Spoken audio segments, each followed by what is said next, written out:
Welcome to my channel only smart study point. पिछले video में मैंने आप लोगों को इतिहास का संक्षिप्त परिचय दिया था और विस्तार में मैंने आप लोगों को पाषाण काल के बारे में बताया था। अगर वो वीडियो आप लोगों को देखना है तो उसका लिंक डिस्क्रिप्शन बॉक्स में ऐड है, डिस्क्रिप्शन बॉक्स में जाके देख सकते हैं। चलिए, इतिहास में मैंने आप लोगों को प्री हिस्टोरिक पीरियड पढ़ा दिया था जिसमें पाषाण काल था। अब हम आप लोगों को आज आद्य ऐतिहासिक काल प्रोटो हिस्टोरिक पीरियड पढ़ाएंगे जिसमें इंडस वैली सिविलाइजेशन सिंधु सभ्यता आती है। अब आद्य ऐतिहासिक काल के बारे में बात करते हैं। इसके बारे में मैंने कल भी बताया था आप लोगों को। इस काल में मानव द्वारा लिखी गई लिपि को अभी तक पढ़ा नहीं जा सका है। यह एक केवल लिखित साक्ष्य है, पर जब पढ़ा नहीं जा सका तो इस साक्ष्य का फायदा क्या। बस इससे ये मालूम पड़ता है कि उनकी एक लिपि थी,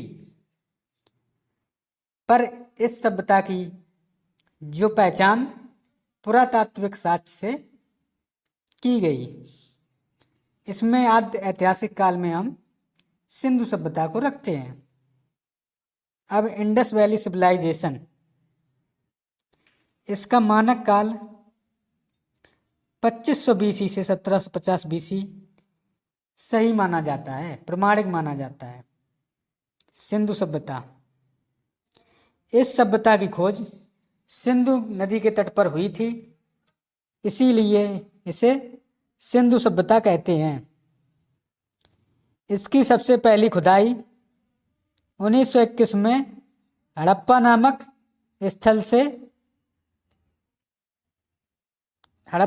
स्थल से शुरुआत हुई थी इसकी खुदाई की, इसलिए इसे हड़प्पा सभ्यता भी कहते हैं। सिंधु सभ्यता की जानकारी चार्ल्स मैसन ने 1826 ईस्वी में अपने एक लिखित प्रमाण में दी थी। सिंधु सभ्यता का सर्वेक्षण जेम्स कनिंघम ने 1853 ईस्वी में किया। लॉर्ड कर्जन ने 1904 ईस्वी में पुरातत्व विभाग की स्थापना की और इसके महानिदेशक सर जॉन मार्शल को बनाया था। सिंधु सभ्यता का नामकरण सर जॉन मार्शल ने ही किया था। सिंधु सभ्यता का पहला उत्खनन दयाराम साहनी ने किया। सिंधु सभ्यता विश्व की सबसे पहली शहरी या नगरीय सभ्यता थी। सिंधु सभ्यता का आकार त्रिभुजाकार है। आइए देखते हैं। उत्तर में सिंधु स्थल या हड़प्पा स्थल मांडा जो चिनाब नदी के तट पर था, दक्षिण में दायमाबाद प्रवरा नदी और पूरब में आलमगीरपुर हिंडन नदी और पश्चिम में सुतकांगेडोर दास्क नदी। तो ये हड़प्पा की खुदाई से प्राप्त स्थल है। इनके जो मकान थे वो ग्रिड पद्धति में बने थे। विस्तार, तो इसकी उत्तरी सीमा कश्मीर के मांडा में चिनाब नदी के तट पर थी, जैसा हमने बताया अभी। इसकी दक्षिणी सीमा महाराष्ट्र के दायमाबाद में प्रवरा नदी के तट पर थी। यहाँ से धातु का रथ और इक्का गाड़ी का प्रमाण मिला है। इसकी पूर्वी सीमा उत्तर प्रदेश के आलमगीरपुर में थी जो हिंडन नदी के किनारे थी। इसका उत्खनन यज्ञदत्त शर्मा के नेतृत्व में हुआ। इसकी पश्चिमी सीमा पाकिस्तान के सुतकांगेडोर में थी जो दास्क नदी के तट पर थी। सिंधु सभ्यता के प्रमुख स्थल, तो पहला स्थल था हड़प्पा। इसकी वर्तमान अवस्थिति या स्थित है मोंटगोमरी जिला, पाकिस्तान, पंजाब। इसके उत्खननकर्ता या खुदाईकर्ता जिनके नेतृत्व में खुदाई हुई थी दयाराम साहनी और माधव स्वरूप वत्स। उत्खनन वर्ष 1921 ईस्वी। नदी रावी नदी के तट पर यह सभ्यता मिली थी। दूसरी मोहनजोदड़ो, लरकाना जिला, सिंध प्रांत, पाकिस्तान। इसके उत्खननकर्ता राखलदास बनर्जी। उत्खनन वर्ष 1922 ईस्वी, सिंधु नदी। तीसरा स्थान है कालीबंगा, हनुमानगढ़ जिला, राजस्थान, भारत। बीबी लाल और बीके लाल थापर 1961 से 1969 ईस्वी में इसकी खोज हुई गग्गन नदी के तट पर। धौलावीरा, कच्छ जिला, गुजरात, भारत।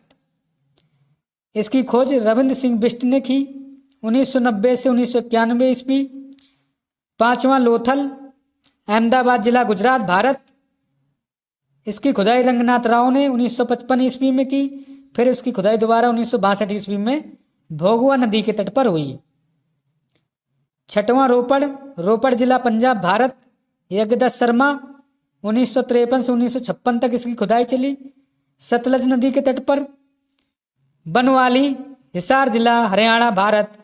रविंद्र सिंह बिष्ट ने इसका उत्खनन किया 1974 ईस्वी। रंगोई नदी, जिसे सरस्वती नदी भी कहते हैं।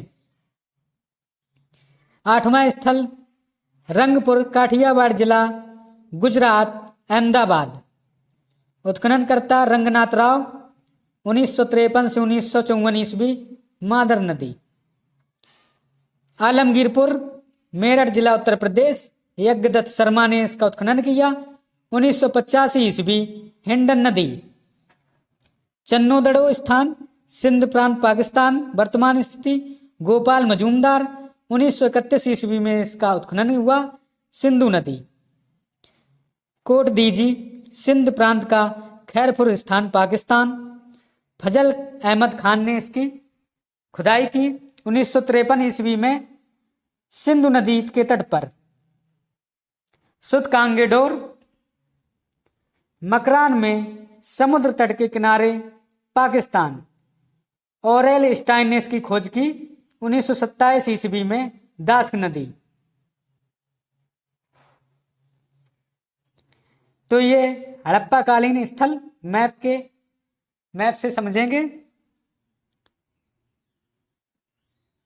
तो ये है हड़प्पा, ये रावी नदी के तट पर था। ये मोहनजोदड़ो सिंधु नदी के तट पर था।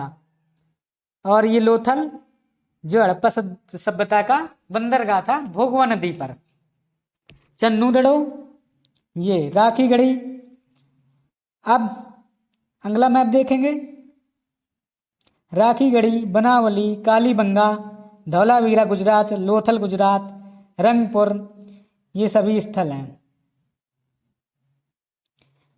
इस मैप में जो हाईलाइट हैं वो हड़प्पा के प्रमुख पुरा स्थल हैं,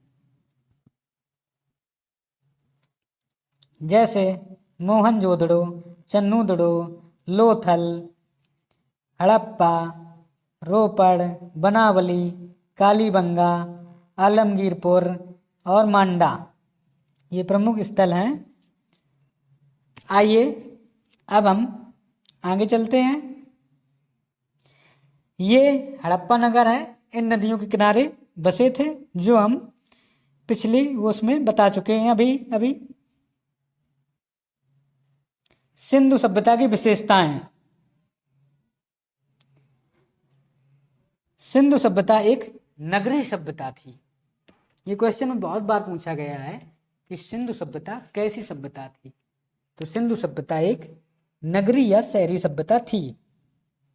यहाँ की सड़क एक दूसरे को समकोण पर काटती थी तथा ये पूरब से पश्चिम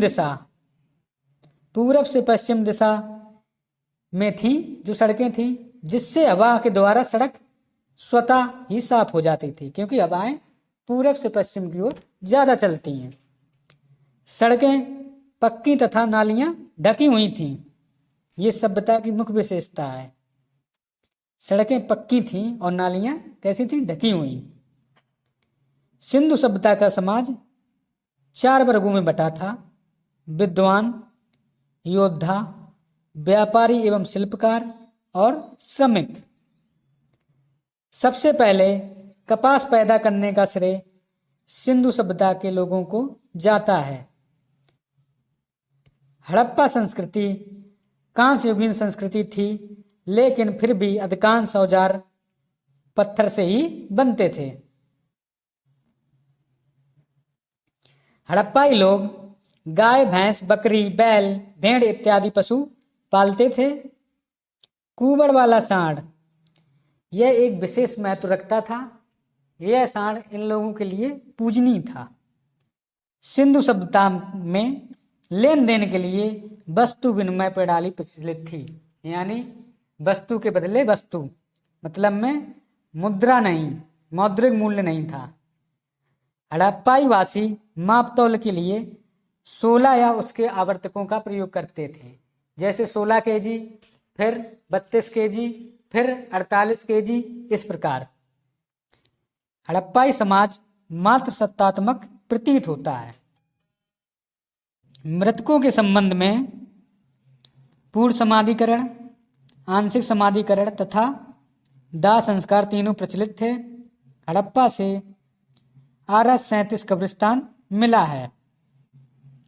लोथल तथा कालीबंगा से युग्मित शवाधान यानी कि कपल प्राप्त हुए हैं, जिनसे सती प्रथा प्रचलन का आभास होता है, यानी कि स्त्री और पुरुष की एक साथ ही समाधि मिली है।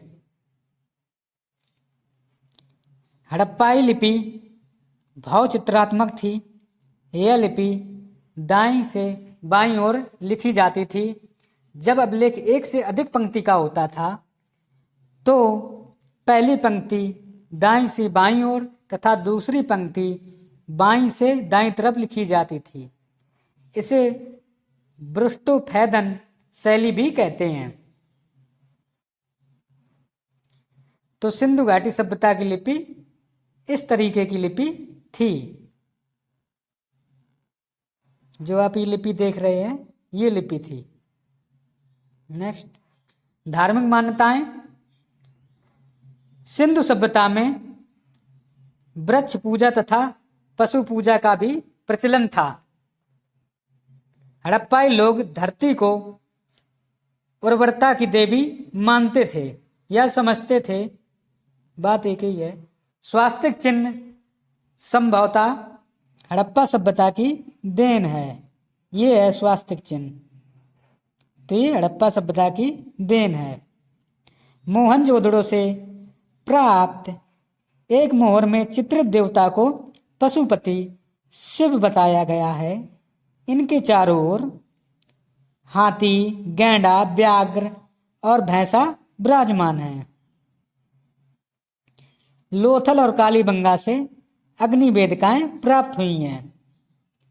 मोहरें मुख्यतः वर्गाकार और शैलखड़ी की बनी होती थी। मोहरों में सर्वाधिक एक श्रृंगी पशु की मूर्ति मिलती है। मोहनजोदड़ो से एक कांस्य नर्तकी की मूर्ति मिली है, जो आगे हम चित्र में देखेंगे। तो ये पशुपति शिव की मोहर मिली है, जिन्हें पशुपति शिव बताया गया है।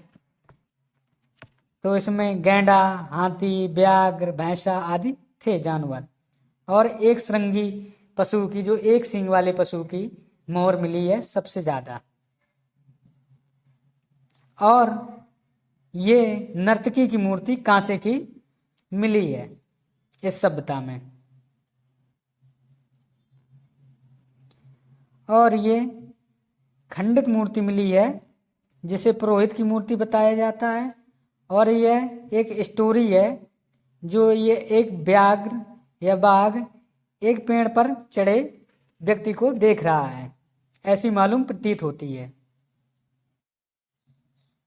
हड़प्पा सभ्यता में आयातित प्रमुख वस्तुएं, मतलब ये व्यापार कहाँ से करते थे, तो वस्तुएं प्राप्ति स्थल सोना, कर्नाटक, अफगानिस्तान, ईरान। चांदी ईरान से, अफगानिस्तान से, लाजवर्द बदख्शा जो अफगानिस्तान में है, गोमेद सौराष्ट्र से, सेल खड़ी बलूचिस्तान राजस्थान से, तांबा Khetri Rajasthan, Oman Balochistan, tin Iran और अफगानिस्तान से मंगाते थे। सिंधु सभ्यता की मोहरों में सेल खड़ी का मुख्य रूप से उपयोग किया जाता था। इनके मोहरों में गाय तथा सिंह का चित्र नहीं मिला है। सिंधु सभ्यता के लोग युद्ध या तलवार से परिचित नहीं थे। ऐसा कोई साक्ष्य नहीं मिला है कि इनके जमाने में या इनकी सभ्यता में युद्ध होता था। सिंधु सभ्यता में मिट्टी के बर्तनों में लाल रंग का उपयोग होता है।